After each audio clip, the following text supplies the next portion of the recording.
Guérir en soi, l'émission du bien-être ou comment prendre soin de soi. Je m'appelle Florence Marcillac, je suis énergéticienne et guérisseuse. J'ai créé ce podcast pour vous faire découvrir des gens qui font du bien, des pratiques qui peuvent vous aider à trouver l'équilibre et la paix. Bonne écoute. Claire Molinard, bonjour.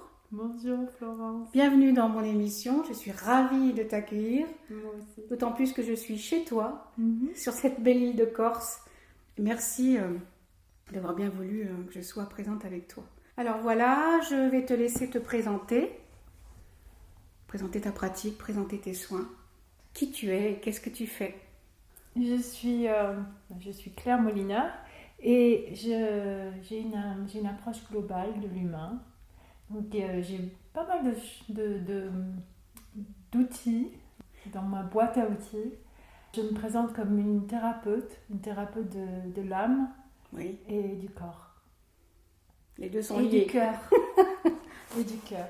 Voilà, donc j'ai des approches différentes. J'ai passé ma vie en fait à étudier ce sujet merveilleux qui est l'humain.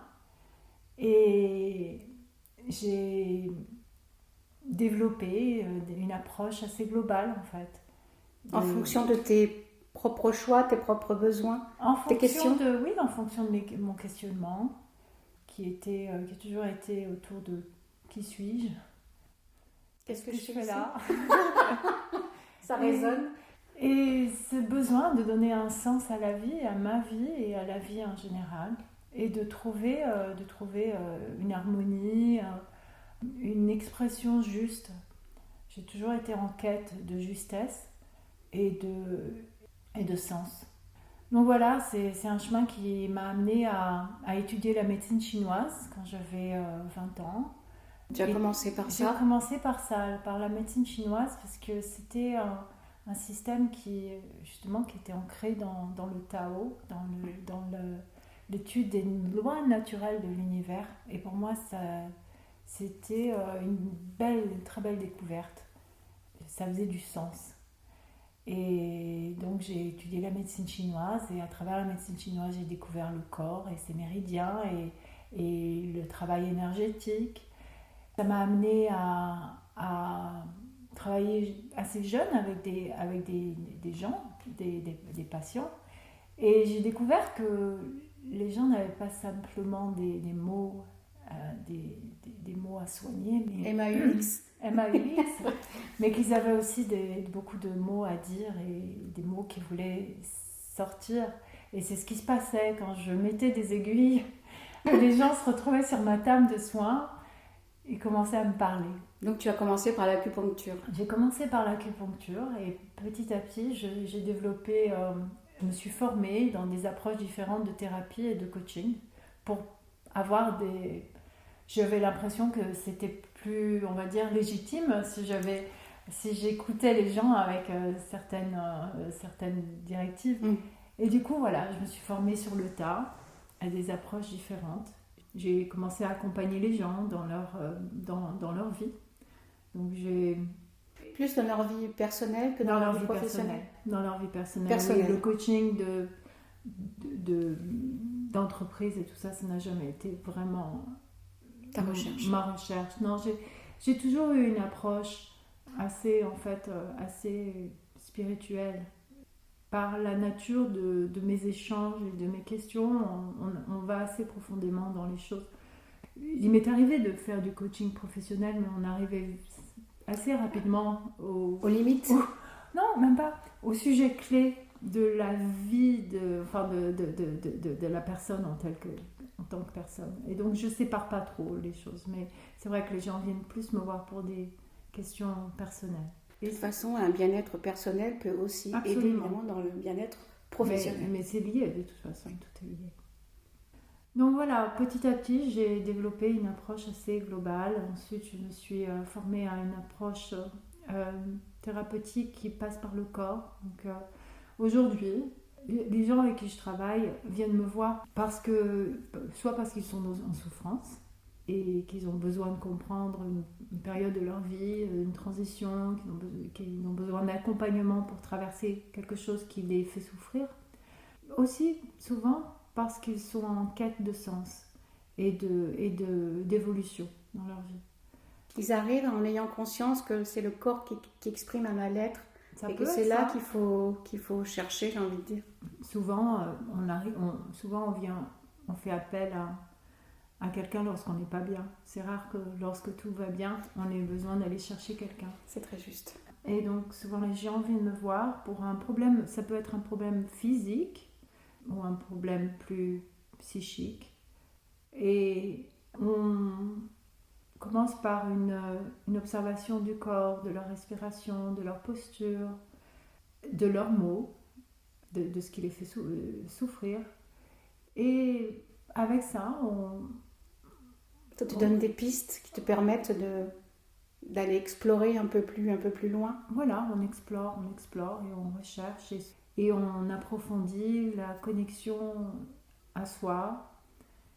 Selon leurs croyances, selon où ils sont, on peut aller plus loin. Oui. Dans le spirituel, je peux offrir des pratiques, des pratiques corporelles comme des pratiques de méditation ou des... Tu le sens ça ou c'est le corps de la personne qui va te dire, entre guillemets, il est prêt à entendre certaines choses, il est prêt à dire certaines choses? C'est la personne qui va te l'exprimer ou c'est son corps qui va te dire oui, il peut entendre ça, il peut aller vers ça? C'est un échange. En fait, c'est moi qui reçois des messages et qui me dit oui, j'ai un sens de ce que je peux amener ou pas amener et quand. Donc c'est toujours un échange, c'est pas juste le corps qui me dit oui. ou moi qui c'est un échange, c'est un échange. C'est organique, quoi, c'est un flux. Je trouve ça magnifique. Ma deuxième question, puisque la première était ta présentation, en quoi, alors l'ensemble de ce que tu proposes et tes soins peuvent amener un bien-être, même au niveau dans ce qui se passe aujourd'hui par rapport à l'immunité, le système immunitaire, voilà, qu'est-ce que ça peut amener? Je pars du principe que lorsque l'on est bien dans son corps, bien dans sa vie, le bien-être il est là. Et l'immunité, c'est simplement un état. L'immunité, c'est un état d'harmonie. C'est un état où le corps fait ce qu'il a à faire et le corps sait très bien se protéger. Le corps a une intelligence innée. Oui. Et lorsqu'on est branché à l'harmonie naturelle, aux lois naturelles de la vie, le corps, cette vie, elle coule. Ça se fait tout seul. Et donc, j'essaye, dans la mesure de mes capacités et de mon intuition et dans la mesure où moi je suis connectée, j'essaye tout ce que je fais, c'est des petits ajustements. Tu allais lire des petits réglages? Des petits réglages. Parfois, ça demande plus de temps, mais souvent, tout ce que je fais, c'est aider à clarifier, à ouvrir. Et le corps, il sait déjà. Donc, c'est simplement donner des petites directions, rediriger les choses pour que le corps se réaligne avec l'intelligence universelle et que le cœur se réaligne avec l'intelligence universelle et que l'âme puisse rentrer plus pleinement dans ce corps. Et l'intelligence, elle est déjà là. Je pars du principe que chaque personne a son unique, je vais dire, connexion à l'énergie, à la vie. À la vie, à l'amour aussi. À l'amour. Et on est chacun un instrument unique pour cet amour. Donc, moi, mon souci, mon but, ce que j'essaye de faire, c'est déjà d'aider la personne à réaliser ça. Qu'elle est précieuse, chaque personne est précieuse, est unique. Et que si on savait à quel point on est précieux et à quel point l'univers a besoin de chacun de nous. Oui. Sinon, on ne serait pas là. Absolument. On ne serait pas là si il n'y avait pas un but.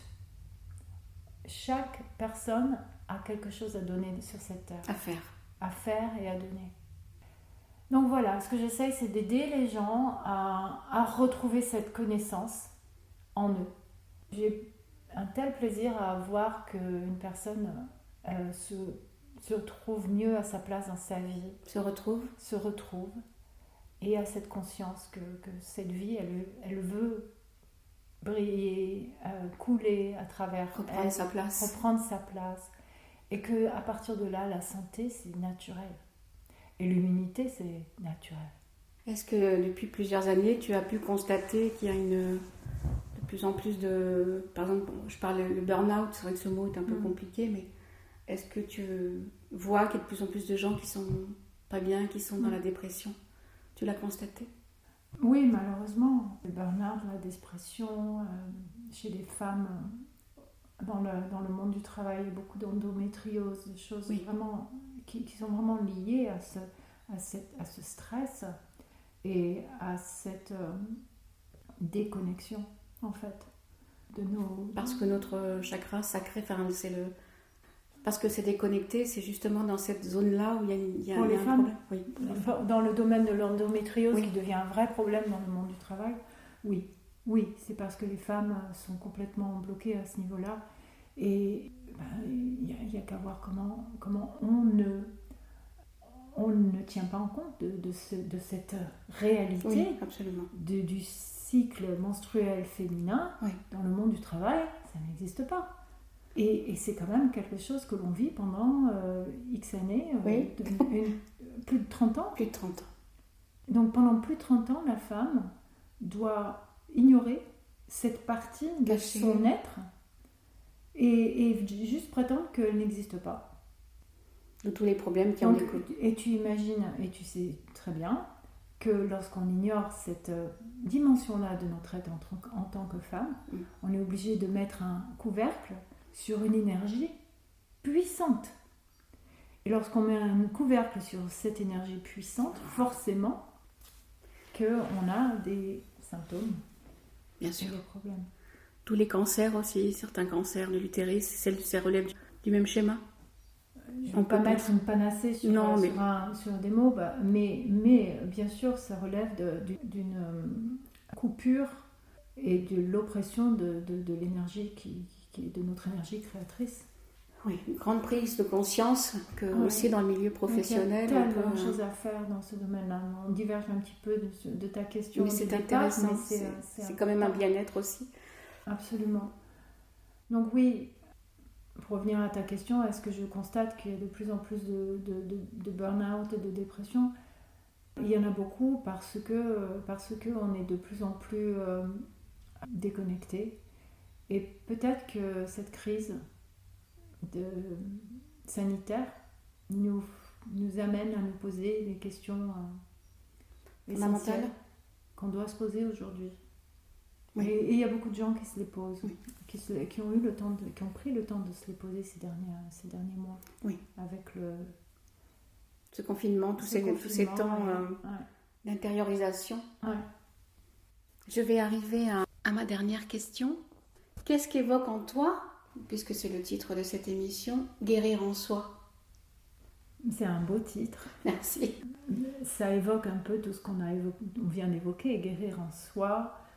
Guérir en soi, c'est beau parce que ça pointe vers le fait que lorsqu'on guérit, ça ne peut être qu'en soi. C'est par soi qu'on guérit et en soi. Et ce soi, ce moi, c'est intéressant de se demander ce qu'il est. Oui. Qu'est-ce que ça représente? Qu'est-ce que ça veut dire guérir en moi? Guérir en moi, c'est-à-dire que j'ai ce qu'il faut pour la capacité. Et ça, c'est beau. Donc ça pointe bien vers là où il faut se diriger. Ça commence là. Et c'est une affirmation et une question en même temps. Tout à fait. Ouais. Guérir en soi. C'est d'arriver à tendre à ce que ça soit une affirmation. Une affirmation. On a cette capacité. Et c'est vrai que souvent, en tout cas dans le monde moderne, quand on est malade, on va voir le médecin. On s'en remet à des autorités à l'extérieur de nous-mêmes. Et s'il y a bien une chose que je fais comprendre à mes clients, c'est que la guérison, elle commence par soi, par eux. et que c'est nous-mêmes qui avons les clés pour guérir. Toujours. Les outils et les clés. Tout est en nous. Ouais. Donc un bon thérapeute, je pense, c'est quelqu'un qui pointe, qui aide à donner des pistes, à pointer vers des choses que... À ouvrir la conscience, les consciences. À ouvrir les consciences et à amener les énergies dans le bon sens parfois, à donner des directions, mais jamais plus en fait. C'est très...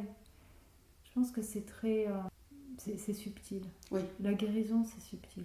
C'est pour ça que je pense que les thérapies du monde moderne, la médecine, c'est important et nécessaire pour des interactions physiques d'urgence, mais que la guérison, elle est bien plus complète lorsque on s'intéresse à ce qui se passe à l'intérieur. Et on y participe. Lorsqu'on y participe. Mais c'est vrai qu'en fait, un praticien va aider quelqu'un, mais pas sauver quelqu'un. C'est la personne qui va se sauver elle-même, en fait. Donc oui, c'est une aide, une belle aide. En tous les cas, par ces mots, je vais te remercier du fond de mon cœur de l'aide et de toute ta bienveillance et la douceur que tu amènes aux gens qui viennent te voir. Parce que je suis persuadée que par ta douceur et ton écoute, tu amènes aussi évidemment cette conscience à s'ouvrir à soi. Claire, je te remercie beaucoup. Merci beaucoup, Florence. Merci à toi. C'est un plaisir. Merci. Et merci d'être ici. Merci beaucoup. Merci d'être venue me voir. Tout le plaisir est pour moi. Si vous avez aimé cet épisode, n'hésitez pas à partager vos ressentis dans les commentaires et à le faire circuler autour de vous. Merci pour votre écoute et votre fidélité. Guérir en soi, c'est être acteur de sa vie et de son bien-être. Vous trouverez tous les liens sous cet épisode et sous cette vidéo. Merci et à très bientôt.